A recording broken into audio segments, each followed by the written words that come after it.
طالبانو ته د شهباز شریف خبرداري وای پاکستان نور له بهر څخه هیڅ ترهګري نشي زغملای. دا چې نور څه ویلي نو جزئیات هم دلته وګورئ او چینل هم سبسکرایب کړئ.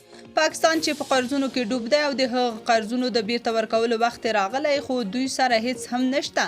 نو اوس د غرب څخه د ډالرو ترلاسه کولو لپاره د ترهګرۍ سره د مبارزې او د افغانستان د بدنامولو هڅې پیل کړي دي.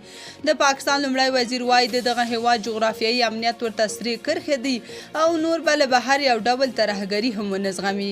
شهباز شریف زیاتوي د اقتصادي اړیکو او سوداګرۍ د ودې لپاره له ګاونډیانو سره ښې اړیکې غواړي.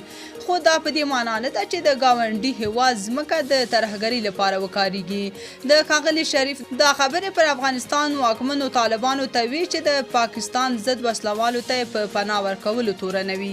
نوموړي نن په اسلام آباد کې د کابینې غونډې ته په وینا کې د ترهګرۍ د له منځه وړلو لپاره د مخلصانه ستراتیژۍ د جوړېدو وړاندیز هم وکړ.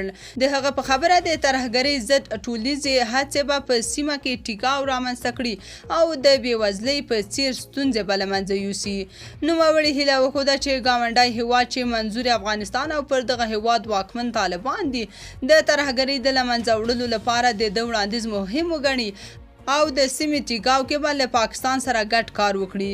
طالبان بیا تل داسې ادعاوې ردوي او وایي چې افغانستان کې هیڅ ترهګره ډله نشته.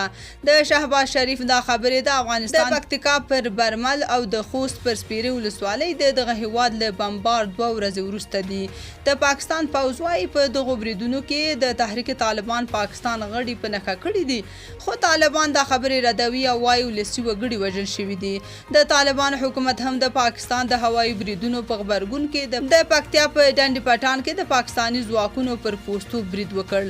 اسلام آباد وایي په دې بریدونو کې یو پاکستانی سرتیری وژل شوی او 2 ټپیان دي. تاسو په دې اړه څه نظر لرئ؟ کومنټ کې شریک او چینل هم سبسکرایب کړئ.